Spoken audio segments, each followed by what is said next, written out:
So last week I did a list on the 10 most upbeat rap songs I've ever heard. But now this week we're going to flip that around and we're going to be doing the 10 most heartbreaking songs you've ever heard, you know, just to bring you down a little bit. Again, just like the last one, this isn't exactly going to be the top 10 most heartbreaking songs of all time. It's just going to be more like my personal playlist of heartbreaking rap songs in a top 10 format. So that's how I'm going to do this video, and real quick just before we start, I'd really appreciate if you guys could follow me on all my social media. So you'll find me on everything at CDTVProductions. That's on Twitter, Snapchat, and Instagram. For the Snapchat, it's CDTVProductions, all in lowercase. I need more of you guys to follow me there, so we'll do dick pics at 1,000 followers on each. But with that being said, guys, this is CDTV Productions, and let's get right into this list.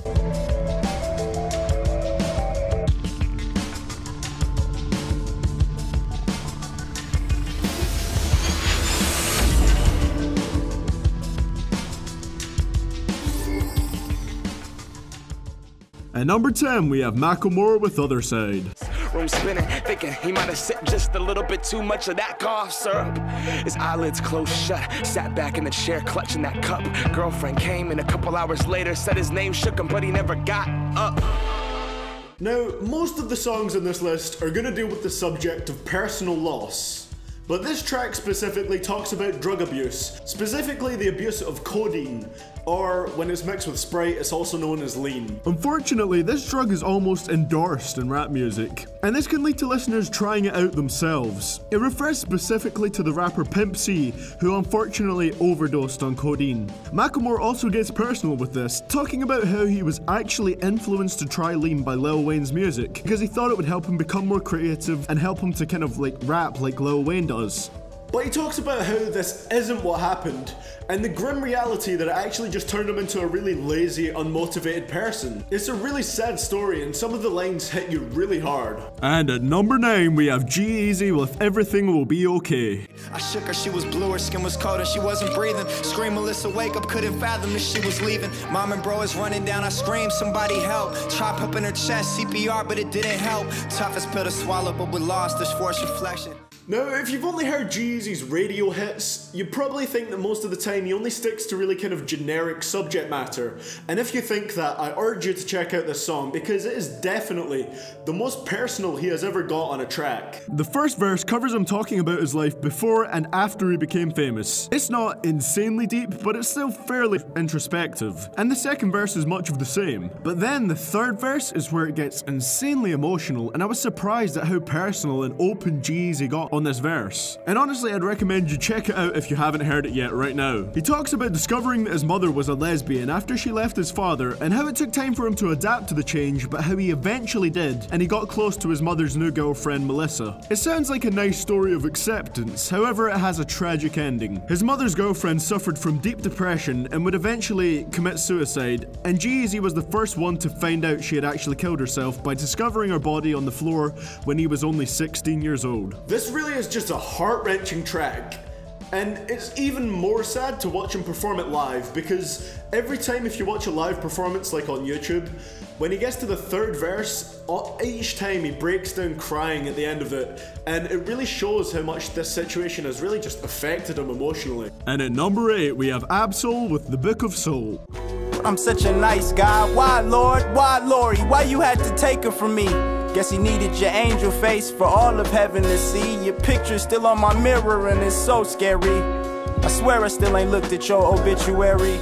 In this song, Ab-Soul essentially tells his story and talks about all the hard times he's had in his life before. One of the most significant points on here, which was mentioned in depth, was the death of his girlfriend and lifelong lover, Alori Jo, who apparently committed suicide. Soul digs deep into the ways that this affected him, and also beforehand speaks about the troubles he faced growing up, such as being diagnosed with the rare condition of Stevens-Johnson syndrome when he was only 10 years old, and how this disfigured his face and really made him kind of outcasted in his school. He really had a pretty difficult life, but he is continuing to use music to tell his story, and is getting pretty successful doing so. At number 7, we have Nas with Dance.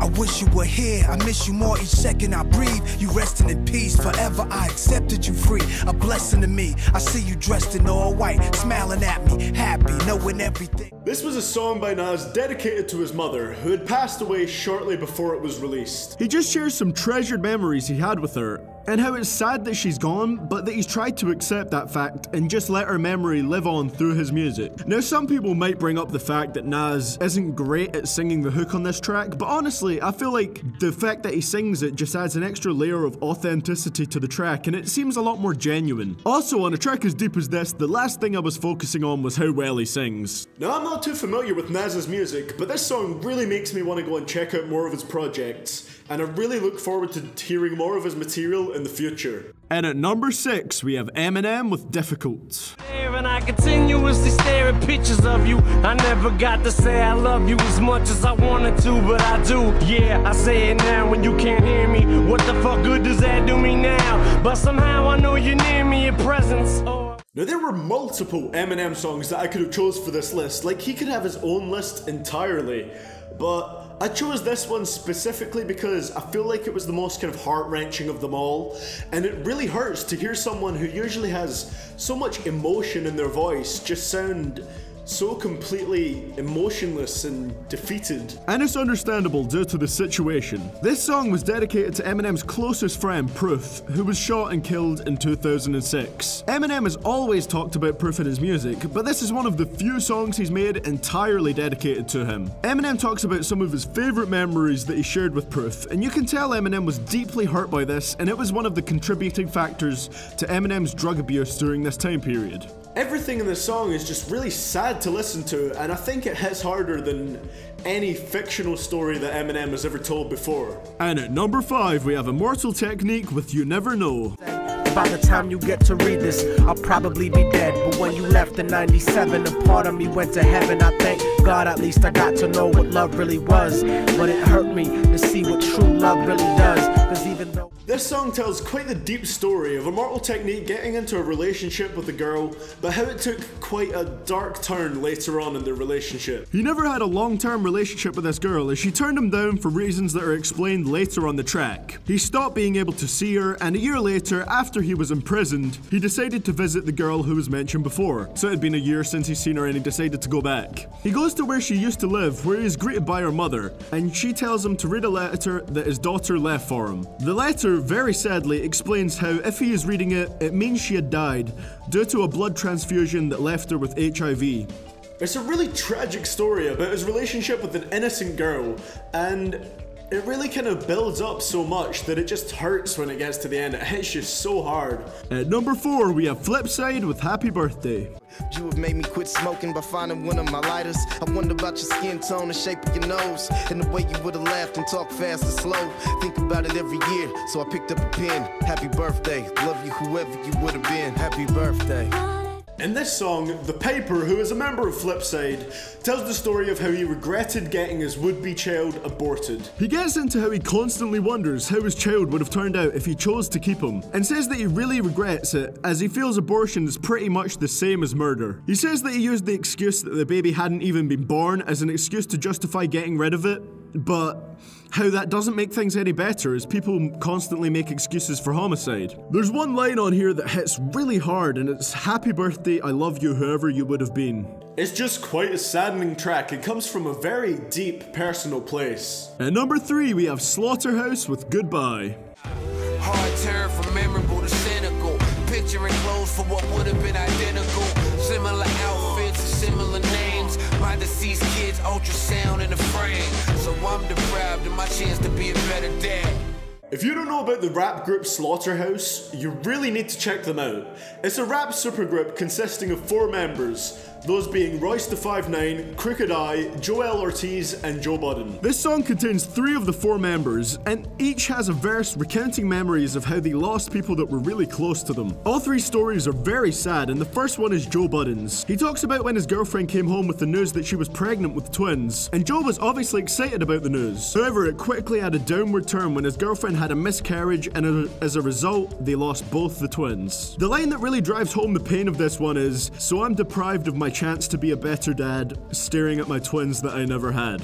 Then Crooked Eye talks about his uncle, who pretty much raised him when he was younger. However, again, the story has a downward spiral as his uncle was eventually diagnosed with cancer and would eventually lose his fight with it. The final story is told by Joel Ortiz, and he talks about the passing of his grandma and how much he misses her and the effects that this has on him. They're all really upsetting stories to listen to, but I strongly recommend that you check this one out. And at number 2 we have NF with How Could You Leave Us. In the corner watching us while she's taking notes. I don't get it, mom. Don't you wanna watch your babies grow? I guess pills are more important. All you have to say is no, but you won't do it, will you? You gon' keep popping till them pills kill you. I know you're gone, but I can still feel you.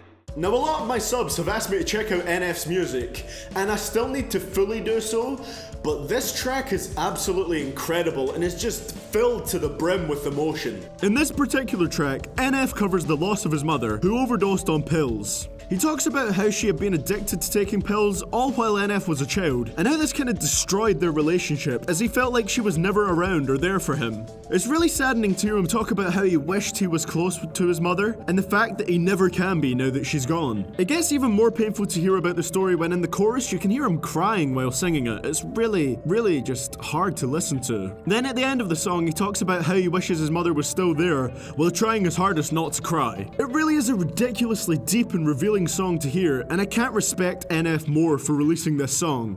The emotion on this one is just so overwhelming, and it's hard not to cry yourself hearing his story. And at our number 1 spot we have Joyner Lucas with I'm Sorry. I ain't picture my life like this. They don't know what it's like this. Pretending I'm happy so I can smile like this and laugh like you. Sometimes I wonder if I ever act like you. Could I finally fit in and maybe relax like ooh?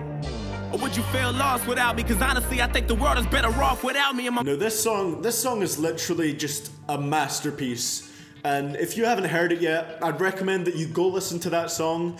And then if you want to hear my thoughts on it, come back. Like, if you haven't heard it before, go and listen to it right now, because I'm going to talk about what the song's about and what happens, and I really recommend that if you haven't already heard it, you do so right now. This was actually the song that inspired me to do this entire list, and it covers the global issue of suicide. Joyner starts by rapping from the perspective of someone going through depression and suicidal thoughts, who eventually decides to commit suicide. The thoughts he goes through here would be insanely relatable to anyone having the same thoughts, and surprisingly, Joyner stated in an interview he's never been depressed before. He just heard stories from friends who have been depressed and managed to have a deep enough understanding of it to make this song. After that verse, it goes to an insanely powerful hook with drums kicking in that don't exist during the verses. Then it comes back around to the second verse, and the perspective Joyner is rapping from shifts to the perspective of the friend of the person who had just committed suicide. And you really get to see how it affects people who have friends or family that choose to end their own lives. Joyner has mastered the art of telling both sides of any story, and I can't even begin to do this beautiful song justice. No amount of words I say can really project how much this song hits you. And that's the reason why I'm Sorry by Joyner Lucas takes my spot as my personal favourite heartbreaking rap song. Well guys, that's going to be it for the video today. I really hope you guys enjoyed it. Next up on our Worst Rappers in the Game series, it has been voted for by my Patreon supporters, and it is going to be on Future. So if you guys want to vote on who you see next in the Worst Rappers in the Game series, you can do so by donating as little as $2 to me on Patreon, and that you can find that at www.patreon.com/CDTVProductions. Also, like I said earlier, please remember to follow me on Twitter, Instagram, and Snapchat at CDTVProductions. And yeah, I hope you guys all enjoyed this list. I also hope you enjoy the new intro I got and the new countdown numbers that I'm using. I thought I'd get new ones, as it would be good to kind of spice it up a little bit and make them, I guess, less repetitive in the way that I'm not always using the same graphics and animations. Yeah, that's all I got to say for today, guys. Thank you so much for watching, and I will see you guys hopefully all in the next video, and this is CDTV Productions, signing out.